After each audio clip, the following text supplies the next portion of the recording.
Diri na punta sa Nova Shells. Fossilized na po yan. Mahukay sila sa lupa malapit sa bundok. Mga real shells. Shell naman na nasa baba. Natural color po yan. Ito naman yung tinatawag na Nautilus, the fastest swimming shell. So, ang first nuclear submarine na Nautilus po dito nakapase sa shell na to, na kapag hinati po sila into half, yung nasa gitna, yun yung makikita sa loob. Para siyang propeller ng submarine. Ito yung pinaka-rare na shell sa lahat, na matatagpuan po sa may Balut Island, Davao, doon sa Mindanao po yun. Ang presyo niya, 150,000 pesos. Oh my God, okay. For collector's item, may mga tao talagang nagko-collect ng shells. Kasi hobby nila, katulad ng may-ari nito museum. Nasa ibabaw ng bulak. Adult size na yan ang isang shell, hindi na siya lumalaki.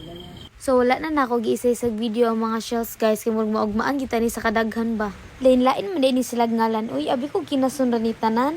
Yan, hindi mo yan basta-basta makikita. 100 meters yan.